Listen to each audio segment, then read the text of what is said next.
कुर्सी पे बैठने वालों को जमीन की अहमियत याद रहे, सच दिखाते हैं हम। सच का सामना में आपका एक बार फिर स्वागत है। ASE अकेडमी एक ASE टैलेंट हंट एग्जाम लेके आ रहा है, जिसमें 10th क्लास के बच्चों के लिए 11 साइकिल प्राइजेस रखे गए हैं और 8th-9th क्लास के बच्चों के लिए साइकिल और कैश प्राइज रखा गया है। स्कैन करके रजिस्टर करें। आपको अपना वोट देकर उनको दोबारा मालेगांव का रुकन असम्बली मुंतखब फरमाया आपकी खिदमत के लिए। ये मुफ्ती इस्माइल साहब की कामयाबी नहीं है, बल्कि ये कामयाबी आपके इत्तेहाद की कामयाबी है। ये आपके सियासी शऊर की कामयाबी है। आपने मालेगांव की आवाम ने इनफरादियत को मुस्तरद किया और आपने इज्तिमाइयत को कामयाब किया। मुफ्ती इस्माइल साहब या मजलिस इत्तेहादुल मुस्लिमीन की कामयाबी से ज़्यादा यह है कि हमने बुराई को शिकस्त दी और हमने नेकी को मजबूत किया। आपने मजलिस इत्तेहादुल मुस्लिमीन के उम्मीदवार को कामयाब करके पैगाम दिया कि आप मालेगांव में किसी भी किस्म की गुंडागर्दी को बर्दाश्त नहीं करते हैं। आप यहाँ पर अमन चाहते हैं। आपने अपने एक वोट को पतंग के निशान पर बटन दबाकर ये बता दिया कि हम बटन तो दबा रहे हैं पतंग के निशान पर, मगर हम नहीं चाहते कि जो बटन और पाउडर का कारोबार करने वाले लोग हैं, जो हमारे बच्चों की जिंदगियों को बर्बाद कर रहे हैं, हम उन लोगों को वोट नहीं देंगे। आपने बटन दबाया तो बटन बेचने वालों की अब नींद हराम हो चुकी है। मैं आप तमाम का वो पटाखे रोक दो भाई, वो पटाखे रुकवा दीजिए। मैं आपसे ये कहने आया हूँ, शुक्रिया अदा करने आया हूँ कि इंशाअल्लाह ताला मुफ्ती इस्माइल साहब की कामयाबी आप तमाम की कामयाबी है। मैं अपनी आवाज़ के ज़रिए हमारी इज़्ज़तदार माँ और बहनों का भी शुक्रिया अदा करना चाहूँगा कि उन्होंने मजलिस इत्तेहादुल मुस्लिमीन से अपनी बेपनाह मोहब्बत और वाबस्तगी का सबूत देकर यहाँ पर उन्होंने इत्तेहाद को कामयाब किया। मजलिस इत्तेहादुल मुस्लिमीन के उम्मीदवार की कामयाबी इज्तिमाइयत की कामयाबी है। जो लोग इलेक्शन लड़ रहे थे मुफ्ती इस्माइल साहब के खिलाफ, वो ये समझ रहे थे कि हमको इलेक्शन जीतना इसलिए ज़रूरी है कि हमको अपनी ताकत में इजाफा करना है, ताकि हम अपने मालेगांव के गरीब आवाम पर जुल्म कर सकें। वो इलेक्शन दौलत की बुनियाद पर इसलिए लड़ रहे थे क्योंकि उनको ये उम्मीद थी कि हम दौलत कमा लेंगे जीतने के बाद। बहरहाल मेरे अजीज दोस्तों और बुजुर्गों, मैं आप तमाम को सलाम करता हूँ। मजलिस इत्तेहादुल मुस्लिमीन के तमाम जिम्मेदारों को, अराकीन का शुक्रिया अदा करता हूँ और उन तमाम लोगों का भी शुक्रिया अदा करता हूँ जो खामोशी के साथ मजलिस इत्तेहादुल मुस्लिमीन के उम्मीदवार की कामयाबी के लिए बहुत मेहनत किए, जुस्तजू किए, अपने रातों की नींद को बर्बाद किया और मुफ्ती इस्माइल साहब और मजलिस इत्तेहादुल मुस्लिमीन को यहाँ से कामयाब और कामरान किया। अब हम मुफ्ती इस्माइल साहब से भी गुजारिश करते हैं कि मुफ्ती इस्माइल साहब बहैसियत रुकन असम्बली मालेगांव में जो गुंडागर्दी करने की कोशिश करेगा, मुफ्ती इस्माइल साहब गुंडागर्दी को यहाँ से ख़त्म करेंगे। हम उम्मीद करते हैं और हमको यकीन है कि मुफ्ती इस्माइल साहब जो ड्रग का कारोबार कर रहे हैं, जो बटन के नाम पर या पाउडर के नाम पर, मुफ्ती इस्माइल साहब अपनी पूरी ताकत लगाकर उन कारोबार करने वालों का ताक़ुब करेंगे और वो मालेगांव की सरजमीन पर वो नजर नहीं आएंगे इंशाअल्लाह ताला। जो लोग ड्रग्स का कारोबार कर रहे हैं वो दूर रहे हमसे, मालेगांव से दूर चले जाएं, क्योंकि मुझे मालूम हुआ कि यहाँ पर पुलिस ने भी बटन या पाउडर खरीद 2,27,000 की लागत का यहाँ पर पकड़ा भी है इलेक्शन के बाद। मैं पुलिस वालों का भी शुक्रिया अदा करता हूँ इस मामले में, क्योंकि उन्होंने ऐसे लोगों के खिलाफ उनको कार्रवाई करने की ज़रूरत है जो हमारे मुल्क और हमारे मालेगांव की नस्लों को बर्बाद करना चाहते हैं। अगर आवाम साथ देती रही तो यकीनन इंशाअल्लाह ताला मजलिस इत्तेहादुल मुस्लिमीन और तमाम मजलिस के जिम्मेदारान इस मालेगांव से ये तमाम नशे के कारोबार करने वालों को मुक्त करेंगे। ये ज़मीन उनके लिए तंग हम कर देना चाहिए, ना कोई गुंडागर्दी करे, ना कोई गोली चलाने का दोबारा सोचे, ना कोई नशे का कारोबार करने का ख्वाब देखे। अब इंशाअल्लाह ताला हम मुफ्ती साहब से ये पुरजोर गुजारिश और अपील भी करते हैं कि विकास और तरक्याती काम को अच्छे और बड़े पैमाने पर इंशाअल्लाह ताला मालेगांव में अंजाम दिया जाएगा। क्योंकि अगर हम आज से शुरू करेंगे तो देखते देखते 2029 आ जाएगा, तो हमको और पहले से ज्यादा उन तमाम तरक्याती और विकास के काम को कराना बेहद जरूरी है। मैं हमारे तमाम मजलिस के मेरे रुफ़क़ा से भी अपील करूंगा कि वो मुफ्ती इस्माइल साहब को साथ लेकर पूरे इन तरक्याती और विकास कामों के ताल्लुक से वो दिलो जान से कोशिश करें और उन डेवलपमेंट के काम को करवाएं। आज हमारी मुलाकात पावर लूम के जिम्मेदारों से हुई है, उन्होंने अपने मसाइल हमको बताए हैं।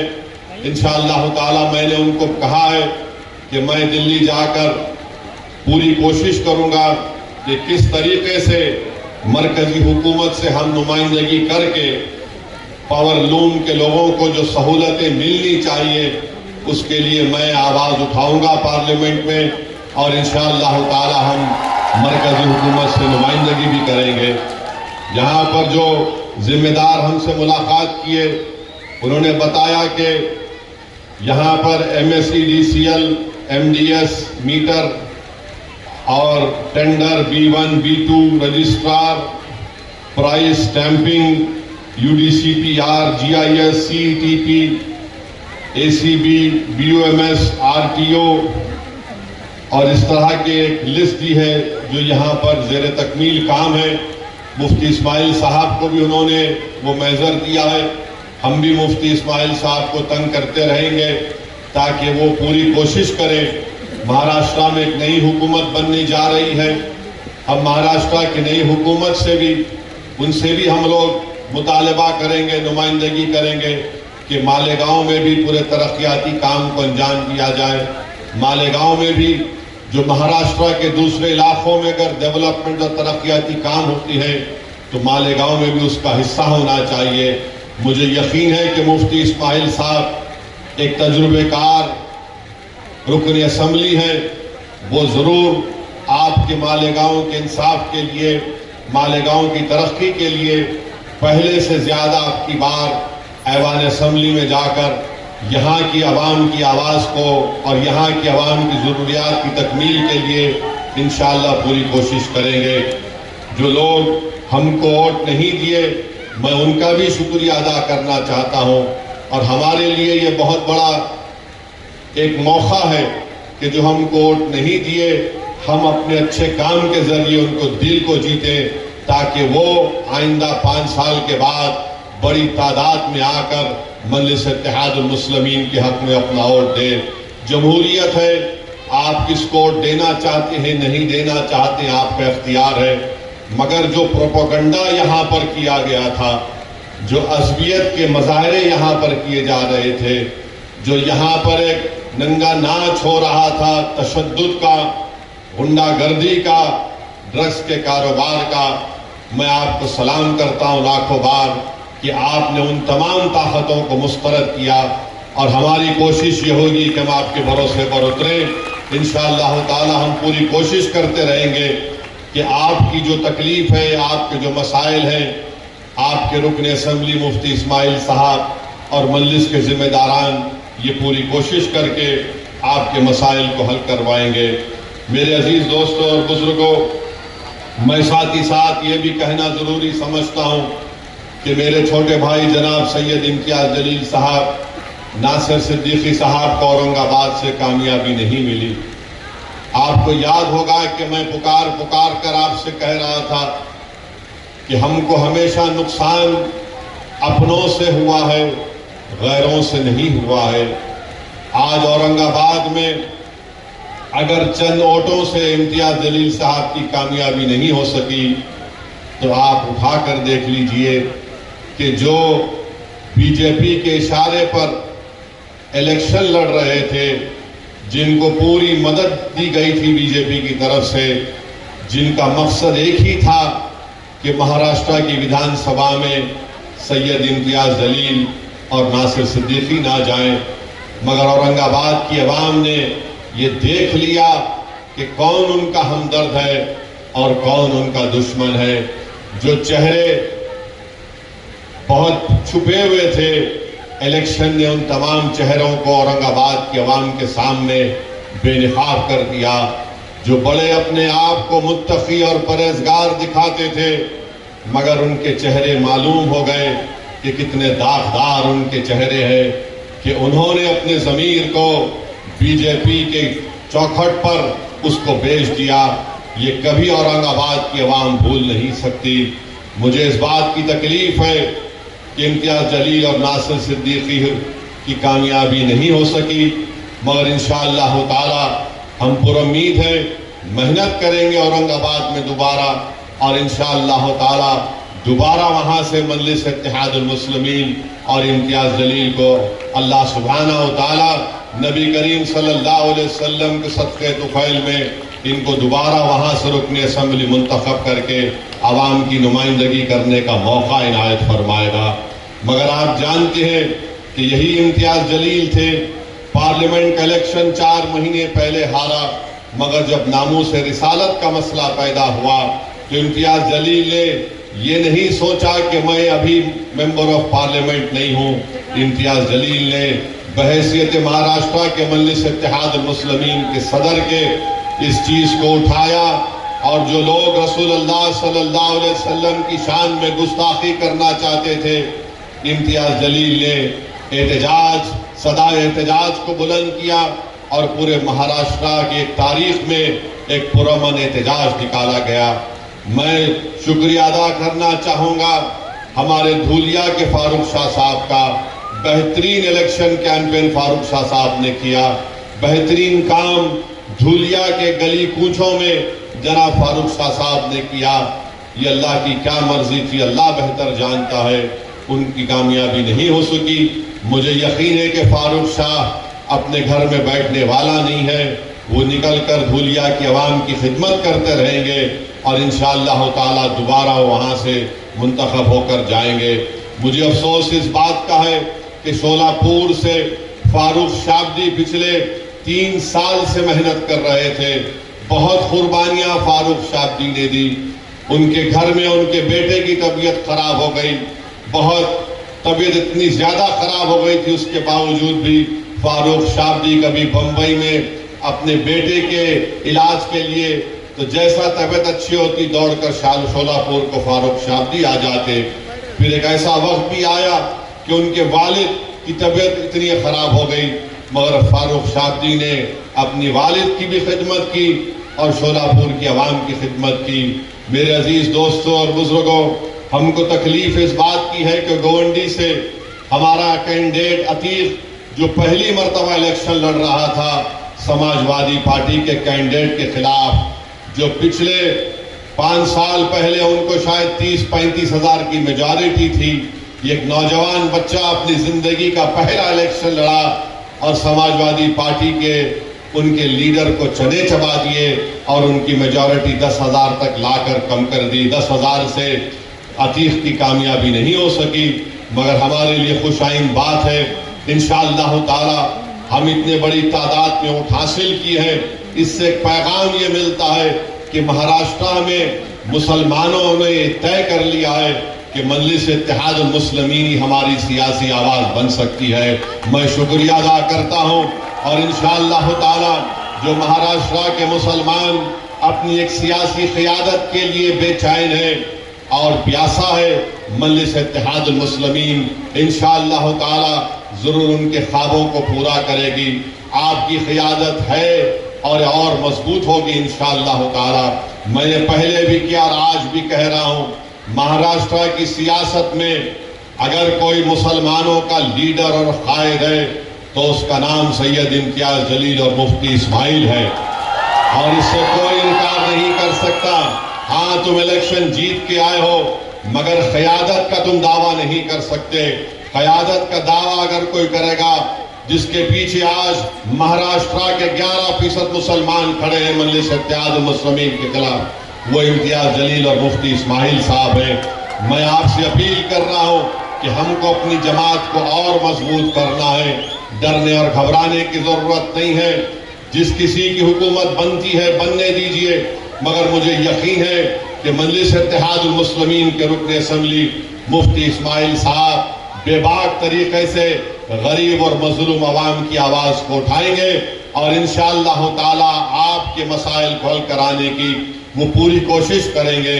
मेरी आपसे गुजारिश है कि आप मुफ्ती इस्माइल साहब की सेहत के लिए भी दुआ फरमाइए। मगर मालूम भी हुआ कि कल मुफ्ती इस्माइल साहब कहीं पर बैठकर कलेजी खा रहे थे।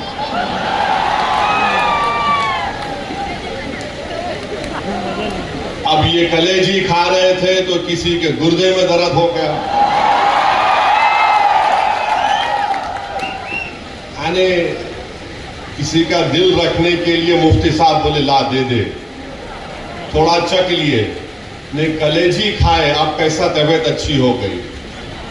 अरे भाई, तुम्हारे कलेजे को क्या हुआ, तुम्हारे दिल को क्या हुआ, उसको साफ कर लो, तुम्हारे कानों को साफ कर लो और इस बात को यकीन कर लो कि अब तुम्हारी गुंडागर्दी चलने नहीं देंगे इंशाअल्लाह ताला। हमारी कोशिश ये होगी कि मालेगांव में और इत्तेहाद मजबूत हो। तुमने जो हर घर में मालेगांव में दीवार उठाने की कोशिश की, उन छोटी छोटी दीवारों का सदुद्दीन ओवैसी बुनियाद के साथ उखाड़कर हम फेंक देंगे इंशाअल्लाह ताला। हम अपने घर में दीवार कोटने नहीं देंगे, हम अपने मसाजिद में और इख्तिलाफात को फरोग नहीं देंगे। ये आपको और हमको तय करना है मेरे अजीज दोस्तों और बुजुर्गों। तीसरी अहम बात जो मैं आपके सामने अर्ज करना चाह रहा था, आज औरंगाबाद में मीडिया के लोगों ने मुझसे पूछा कि आरएसएस के सरसंचालक मोहन भगवत ने यह कहा कि किसी भी आबादी का पॉपुलेशन गिरना खतरे की बात है और उन्होंने कहा कि कम से कम 3 बच्चे पैदा करो। और मीडिया ने मुझसे कहा कि आप इस पर कोई तबसरा करिए। तो मेरे अजीज दोस्तों और बुजुर्गों, हमारे मीडिया के लोग भी हैं और माशाल्लाह से पुलिस आज फिर नोटिस दी मेरे को। तो खैर, कानून के दायरे में रहकर हम हमेशा बात करते आए और इंशाअल्लाह बात करते रहेंगे। मोहन भगवत ने कहा कि 3 बच्चे पैदा करो। मोहन भगवत साहब, आप लोग कब शादी कर रहे पहले बता दो। अब 3 बच्चे पैदा करो बोल रहे। अब आपकी और हमारे कानों ने बरसों से हम सुन रहे, पिछले 10 साल से खास तौर से खुद प्राइम मिनिस्टर वजीर आजम नरेंद्र मोदी ने पार्लियामेंट इलेक्शन के दौरान राजस्थान में कहा था कि हमारे हिंदू बहनों के गलों से मंगलसूत्र उतारकर उन महिलाओं को दिया जाएगा जो ज्यादा बच्चे पैदा करते हैं। वजीर आजम का इशारा मुस्लिम खवातीन पर था। अब मोहन भगवत को कहना पड़ रहा है कि बच्चे ज्यादा पैदा करो। मोहन भगवत साहब, आप 3 बोल रहे, मेरे को 5 है। मुफ्ती साहब, आपको कितने हैं? घाटों 4 है। आप बहुत कंजूसी कर रहे हैं। आप इसमें भी कंजूसी कर रहे हैं मुफ्ती साहब। नहीं, गलत नहीं लेना, नहीं तो दूसरा मतलब निकालेंगे तुम लोग। इम्तियाज साहब को खाली 2 ही है। अब मोहन भगवत बोले, भार्गव भाई, मोहन भगवत बोल रहे 3 पैदा करो। ऑर्गेनाइजर आरएसएस की एक मैगजीन है तायीद करने वाली। अक्टूबर 2021 को ऑर्गेनाइजर मैगजीन ने लिखा कि मुसलमानों की आबादी बहुत बढ़ रही है, इसको कम करना चाहिए। अब मोहन भगवत बोल रहे 3 पैदा करो। झारखंड में इलेक्शन हुआ, झारखंड में बीजेपी ने एक इश्तिहार बनाया और इश्तिहार ये था कि एक हमारे हिंदू भाई बहन घर में बैठकर खाना खा रहे हैं, टेबल पर खाना खा रहे हैं, घर के अंदर बेल बजती है, जब दरवाजा खोलते हैं तो क्या देखते हैं कि घर के बाहर कम से कम 40-50 मुसलमान खड़े हुए हैं, बुर्खापोश खवातीन खड़े हुए हैं, टोपी पहनने वाले मुसलमान पहने हुए। अचानक हिंदू बहन के घर में आ गए और घुस के खाना आना बैठकर घर में बैठ गए। इलेक्शन कमीशन को वो एडवर्टाइजमेंट को बैन करना पड़ा। अब मोहन भगवत बोल रहे 3 बच्चे पैदा करो।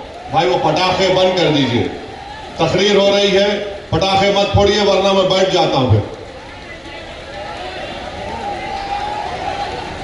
मोहन भगवत जो बोल रहे हैं, मैं आपको बता रहा हूं कि कितने मर्तबा हमने सुना कि मुसलमान आबादी बहुत बढ़ा रहे हैं। हकीकत यह है कि 2060 में, अभी हम 2024 में हैं, 36 साल के बाद हमारे हिंदू भाई बहनों की आबादी स्टेबलाइज हो जाएगी 74.7% पर, और उसके 40 साल बाद 2100 ईस्वी में मुसलमानों की आबादी स्टेबलाइज हो जाएगी 18.8%। यानी मुसलमान की आबादी कभी भी इस मुल्क में हमारे हिंदू भाई बहनों की आबादी से ज्यादा नहीं होगी। मगर ये झूठ आरएसएस पिछले 70 साल से फैला रही है। बीजेपी ये झूठ को फैला रही है कि मुसलमान इतनी आबादी बढ़ रही है, इतने बच्चे पैदा कर रहे हैं कि एक दिन इस देश में उनकी आबादी बढ़ जाएगी। ये इनका पहला झूठ। उनका दूसरा झूठ आपको बता रहा हूं। फर्टिलिटी रेट 92-93 में मुसलमानों का 4.41 था। 2019 और 21 में ये नेशनल फैमिली हेल्थ सर्वे मुसलमानों का फर्टिलिटी रेट 2.36 है। माने 92-93 में 4.41 से 2.36 पे आ गया। हमारे हिंदू भाई बहनों का फर्टिलिटी रेट 92-93 में 3.30 था, अब 1.94 है। मगर सबसे ज्यादा गिरावट आई है फर्टिलिटी रेट में मुसलमानों के। और फिर ये लोग बोलते कि हम लोग कॉन्ट्रासेप्टिव इस्तेमाल नहीं करते। माने कॉन्ट्रासेप्टिव को उर्दू में क्या बोलेंगे? हमल रोकना। हमल रोकना। आपको जानकर ताज्जुब होगा कि सबसे ज्यादा कॉन्ट्रासेप्टिव मर्दों में यूज करने वाले मुसलमान मर्द हैं। अब आप बताओ, आपका कारोबार चल रहा है मगर आप गाली हमको दे रहे हैं। तो मेरे अजीज दोस्तों और बुजुर्गों, ये बीजेपी और आरएसएस की तरफ से झूठ। और फिर आप मुस्लिम खवातीन भी कॉन्ट्रासेप्टिव इस्तेमाल करती है। डेटा है, हिंदू खवातीन 67.9 तो मुस्लिम खवातीन 60.2 इस्तेमाल करती है। मगर आज मोहन भगवत को मानना पड़ा। मैं ये बात हमेशा कह रहा हूं कि इस मुल्क में 25-30 साल के बाद एक बहुत बड़ी आबादी ज़ईफ लोगों की रहेगी। बहुत बड़ी आबादी ज़ईफ लोगों की रहेगी। उनके लिए क्या कर रहे हैं बताओ? जब इतनी बड़ी आबादी, मुल्क की आज 140 करोड़ की आबादी में अगर 30 साल के बाद करीब 35-40 करोड़ के करीब बुजुर्ग लोग रहेंगे तो उनके लिए तैयारी आज से करना पड़ेगा, मगर नहीं, उसकी तैयारी नहीं कर रहे। अब आरएसएस को बोलना पड़ रहा है कि बच्चे पैदा करो, ज्यादा पैदा करो, क्योंकि जापान, वहां की आबादी बूढ़ी हो चुकी है। यूरोप के कई ममालिक हैं, उनकी आबादी बूढ़ी हो चुकी है। आज भारत में, जिसको अंग्रेजी में डेमोग्राफिक डिविडेंड बोलते, कि सबसे ज्यादा नौजवान अगर आबादी पूरे दुनिया में है तो भारत में है, मगर नरेंद्र मोदी उन नौजवानों को रोजगार देना, उन नौजवानों को जाकर बोलना मालेगांव में तुम्हारे पावरलूम की इंडस्ट्री को हम अच्छा करेंगे, तुम यहां पर काम करो, यहां के पूरे महाराष्ट्र की इकोनॉमी को प्रमोट करना, कुछ नहीं। मुल्क में इंडस्ट्रीज को कायम करना, कुछ नहीं। मुल्क में रोजगार की स्कीमों को नाफिज करना ताकि नौजवानों को रोजगार मिल सके, कुछ नहीं। जो नौजवान आर्मी, एयरफोर्स में जाता था, जिसके लिए विखार की बात समझी जाती थी, नरेंद्र मोदी ने कहा 4 साल अग्निवीर करो और 4 साल के बाद तुमको 15-20 लाख के लिए चले जाओ। कुछ नहीं प्लानिंग है। 30 साल के बाद सबसे ज्यादा बुजुर्गों की आबादी भारत में रहेगी। अब मोदी क्या कर दिए, बीजेपी आरएसएस क्या कर दिए, एक ही काम पे लगा दिए सबको, जाओ गड़े खोदो, देखो अंदर से क्या निकलता। जाओ मस्जिद में गड़ा खोदो, उसमें से अलाउद्दीन निकलते नहीं निकलते देखो। अरे हर जगह पर जहां भी जाओ बस गड़ा खोदो, सर्वे सर्वे सर्वे। नहीं, यहां पर कुछ था। कब था रे भाई? नहीं, 500 साल पहले था। अम्मा, तेरे को कैसे मालूम 500 साल पहले था? नहीं था, हम सुने। अरे हम भी सुने नहीं था, क्या करेंगे तुम? संभल की मस्जिद आप बताइए, 500 साल पहले वहां पे मस्जिद नहीं थी। अरे मेरे भाई, 500 साल पहले अगर तुम जाओगे तो मैं तुमको 2000 साल पहले लेके जाऊंगा। जैन और बौद्ध मजहब के लोग भी खड़े होकर बोलेंगे यहां पर भी हमारी मजहब इबादत गाहें थे। हम भारत को विकसित भारत बनाना चाहते हैं, नहीं बनाना चाहते, मगर भारत को 500 साल पीछे लेके जाना चाहते हैं। अरे वो मुल्क, वही मुल्क ताकतवर बनेगा जो आगे देखेगा, मगर नहीं, नरेंद्र मोदी 1526 पे नजर है। अरे मोदी नजर रखो, विकसित भारत का तो तुम नाम लेकर झूठ बोलते हो। अरे तुम नजर रखो कि 70 साल के बाद इस देश में क्या होगा, इस देश में गरीबी कितनी बढ़ जाएगी, मगर उसके बारे में फिक्र नहीं। संभल की मस्जिद का मसला खड़ा कर दिए। और क्या मसला है संभल की मस्जिद का? कोई, रुक जाओ भाई, वो कुर्सियां छोड़ दीजिए, कुर्सियां भाई डिस्टर्ब मत करिए, थोड़ी देर के लिए सुनिए एक पद। रुक जाइए भाई, जो कौन है, थोड़ी देर के लिए रुक जाइए।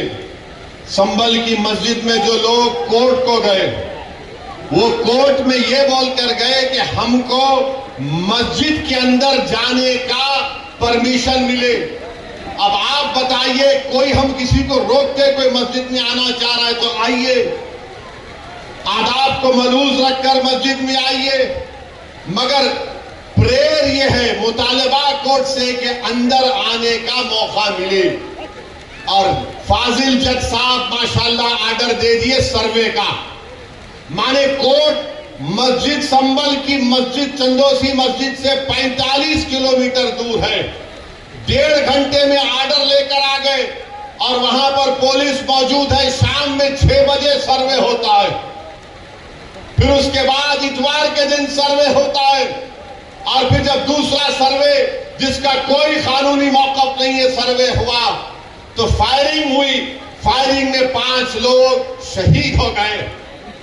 उसमें एक 17 साल का बच्चा जो प्लास्टिक के खिलौने बेचता था, उसके सीने पे गोली लग गई।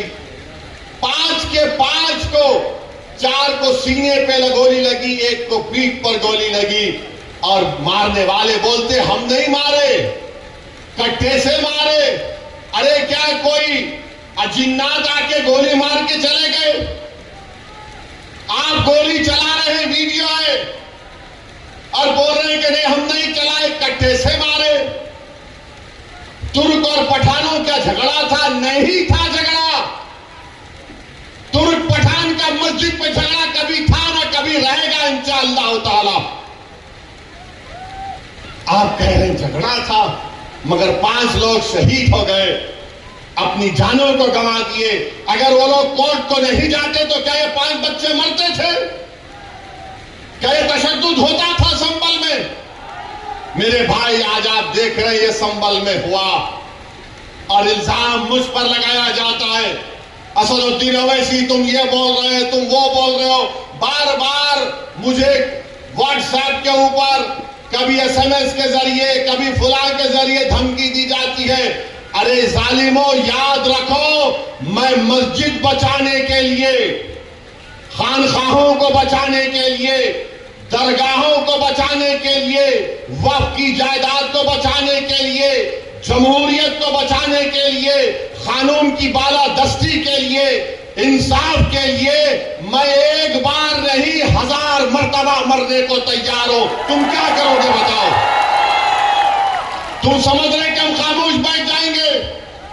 ऐसे 12 दरगाह और मसाजिद पर केस डाल दिया गया है कि यह मस्जिद नहीं थी, फुला था, ये था। सलीम चिश्ती रहमतुल्लाह अलैह की दरगाह पर केस डाल दिया गया। सुल्तान हिंद ख्वाजा अजमेरी के आस्थाने पर केस डाल दिया गया। और क्या बोलते हैं, केस डालने वाला कौन है मालूम आपको? ये मेरे घर के पास दिल्ली में आकर मेरे घर के ऊपर जो नेम प्लेट है उसको तोड़ा, पत्थर फेंके घर में मेरे, और उसके बाद मेरे नेम प्लेट पर कालिक डालकर धमकी दिया कि और इसी के को देख लेंगे। अरे कमीने, कभी बोल कर आना, मर्द का बच्चा है तो बैठा तो सामने। बस आते कैमरा लेके पाइपे फेंके भाग। अरे बोल क्या आ रहा हूं कल तेरे पास, तो मैं भी ठहरता हूं, देखेंगे 6 फुट 2 इंच क्या करता है। वो आदमी अब कोर्ट को गया, सुप्रीम कोर्ट के वकील को थप्पड़ मारा। 2016 में दिल्ली की पुलिस ने उसको तड़ी पार का नोटिस दिया। वो कोर्ट में केस डाल रहा है कि ख्वाजा अजमेरी का आस्थाना नहीं है, वहां पर कोई और जगह थी। हवाला क्या दे रहा है? 1901 की किताब, 1901 की किताब का भरोसा करेंगे या फिर 13वीं सदी की किताब खजाइने फुतुहा, जिसको अमीर खुसरो रहमतुल्लाह अलैह ने लिखा? किसकी किताब पे यकीन करेंगे? 1901 में कोई दीवाना लिख रहा नहीं, रिवायत ये बताती है। अबे रिवायत बहुत बातें बताती है, यकीन कर लेंगे क्या?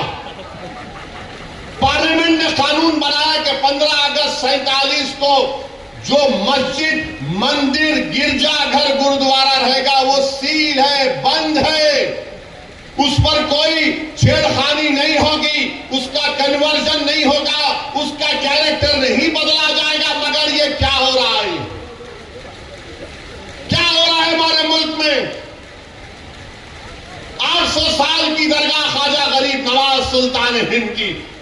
और सुनो इख्तिदार की कुर्सियों पर बैठने वालों, दिल्ली के इख्तिदार पर बैठने वाले सुनो, ख्वाजा हिंदुस्तान का सुल्तान है, उसके बाद कोई सुल्तान को नहीं मानते हम।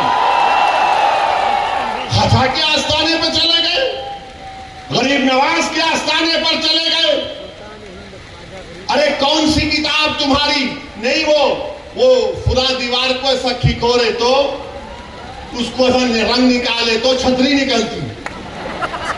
अबे तेरे घर में मैं अगर 1000 फीट खोदा तो उसमें भी खाने जहां खां की मलबा निकलता, क्या करेगा? दे देता मेरे को, क्या करेंगे? नहीं, वो था। याद रखो, ये मुल्क कमजोर हो जाएगा। 5 बच्चों की जानें चले गई। वो मरे नहीं, वो शहीद है। तुमने उनको गोली मारकर उनका कत्ल किया है, तुम कातिल हो। तुमने गरीब माँ बाप को अपनी औलाद से महरूम कर दिया है। अरे ये मीडिया को लीक करते नहीं, वो पत्थर फेंक रहे, वो फुला कर रहे। अरे मस्जिद है, अल्लाह का घर है। तुमको क्या राइट देता है किसी भी इबादत गाह पर अगर तुम जाओगे तो लोग क्या खामोश बैठ जाएंगे? 800 साल की दरगाह, वहां वो है नहीं, ये नहीं था, वो नहीं था। हम भारत के प्रधानमंत्री से पूछना चाह रहे नरेंद्र मोदी, क्या आप ये तमाम इन लोगों को रोकेंगे या फिर ये देश इसी तरह चलता रहेगा कि हर मस्जिद पे सवाल कर दो, हर दरगाह पे सवाल उठा दो? मेरे भाई 12 मुकदमे आयद हो चुके हैं ज्ञानवापी पर, मथुरा की शाही ईदगाह पर। वहां पर तो 1965 में मुसलमानों ने हिंदू भाई बहनों से मिलकर बैठकर तस्वीया कर लिया। 8 एकड़ जमीन मुसलमानों ने वक्फ की थी कि लो ये किस्म स्थान है आपके लिए, मोतबर जगह आप बनाओ यहां पर।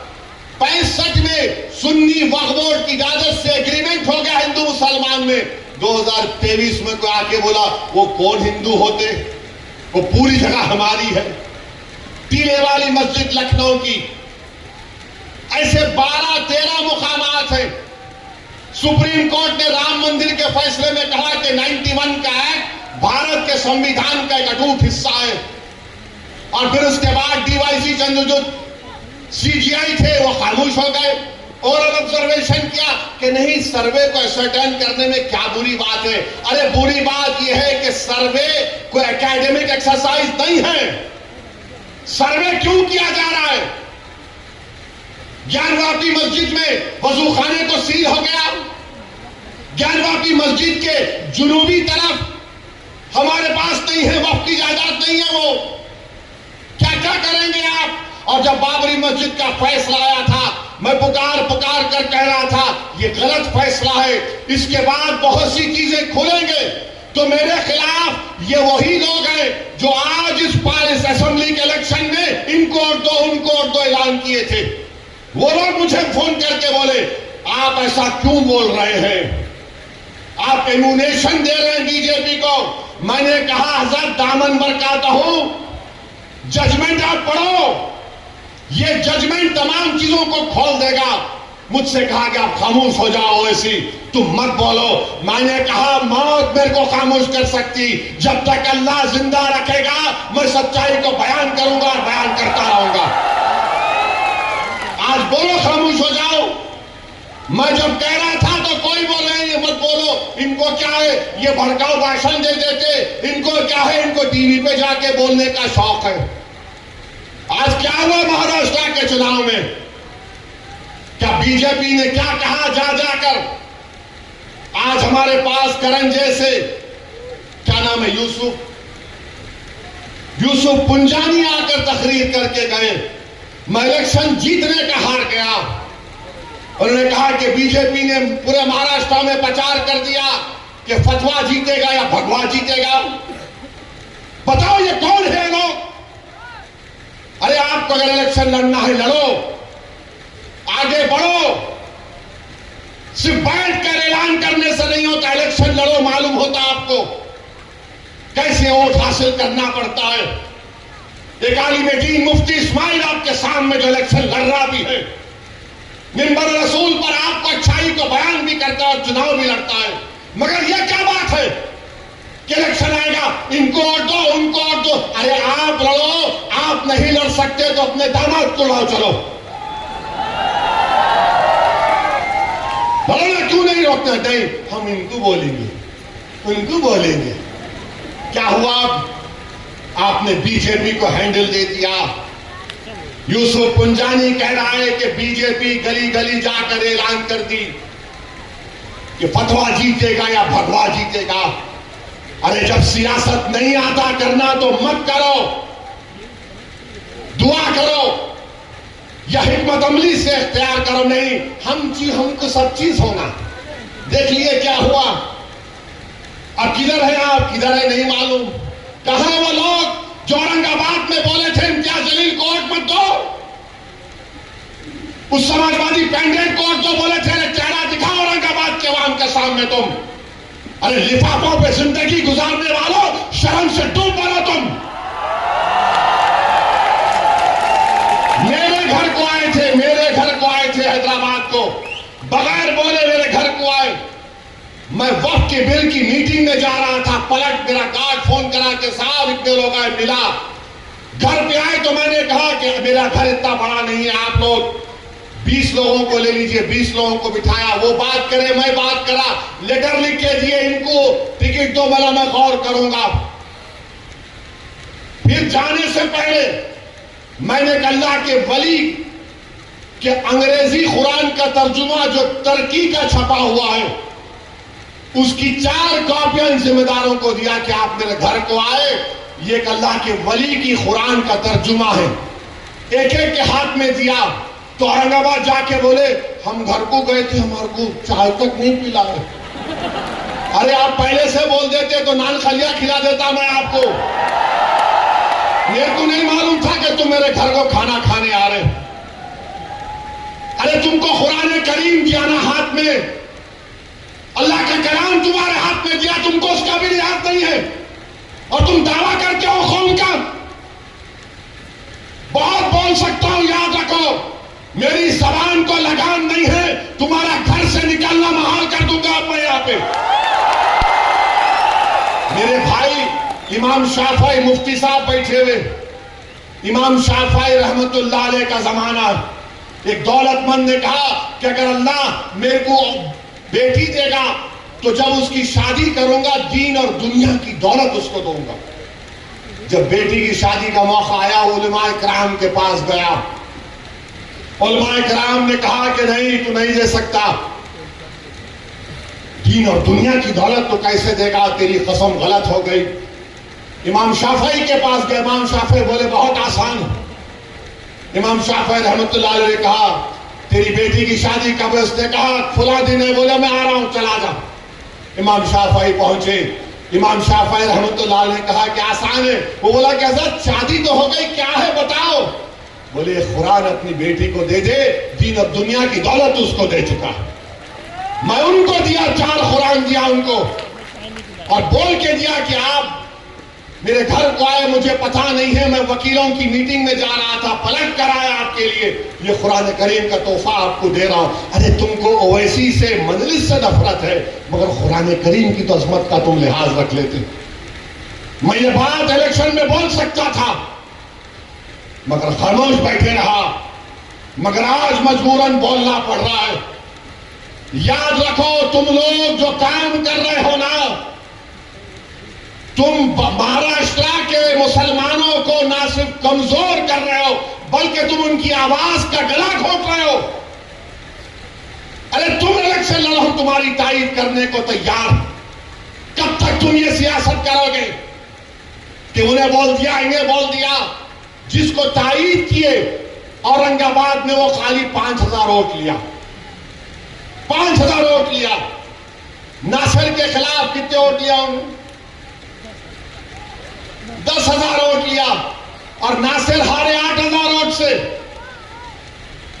जो जिसकी तारीख का ऐलान किया वो 5,000, इम्तियाज जलील हारे 1100 वोट से। धूलिया से फारूक शाह के खिलाफ आपने ऐलान किया, वो 10,000 पे निपट गया। फारूक शाह 70,000 वोट लिए, सिर्फ 1700 वोट लिया वो जालिम, सिर्फ 1700 वोट लिया। फारूक शाह 70,000 वोट लिया। अतीक को आपने तायीद नहीं की, किसी और को बोल दिया। अरे क्या कर रहे हो तुम लोग? मत करो। तुम्हारा एहतराम और तुम्हारी अजमत हम करते हैं, मगर आप जो काम कर रहे हैं वो मुसलमानों के हक में नहीं कर रहे हैं। आपने हैंडल दे दिया बीजेपी को, बीजेपी ने पूरा प्रचार कर दिया और क्या नतीजा निकला आज आप देखो। कल ये बीजेपी की सरकार अगर कुछ करेगी तो कौन आके लड़ेगा? आप आएंगे रोड पे? यही इम्तियाज जलील, यही फारूक शाह, यही मुफ्ती इस्माइल, यही नासिर सिद्दीकी यही फारूक शाब्दी, यही वारिस पठान मैदान में उतर के मुकाबला करेंगे। मेरे भाई, पहचानो इन लोगों को। मैं नहीं बोलना चाह रहा था, मगर आज मैं जरूरी है सच्चाई को बयान करने के लिए कह रहा हूं। बहरहाल मेरे अजीज दोस्तों और बुजुर्गों, अपने मस्जिदों को आबाद रखो। जो लोग मस्जिदों को छीनना चाहते हैं, उसका जवाब क्या है? अपनी मस्जिदों को भरे करो। तुम्हारी जुमे की नमाज फजर की नमाज में उतनी तादाद होनी चाहिए। तुम्हारी मगरिब की जमात में जितने लोग होते उतना शहर में होना चाहिए। दरगाहों को आबाद रखो, खानखाओं को आबाद रखो। दरगाह और खानखाओं पर अल्लाह के नाम पर दिल पर ज़रब मारते रहो। डरने और घबराने की जरूरत नहीं है। जो ताकतें मस्जिदों को छीनना चाहती है, अल्लाह कुरान में फरमा दिया, ये सबसे बड़े जालिम हैं, ये सबसे बड़े जालिम हैं। अब ख्वाजा अजमेरी के आस्थाने तक आप पहुंच गए, सलीम चिश्ती के आस्थाने पर पहुंच गए। याद रखो जालिमों, ये वो सूफिया इकराम है जो बादशाहों की तरह दौलत नहीं थी। ये वो वली अल्लाह और खुतुबुल वक्त है जो फटे हुए कपड़ों पर बैठकर हुकूमतों को अल्लाह की बारगाह में दुआ कर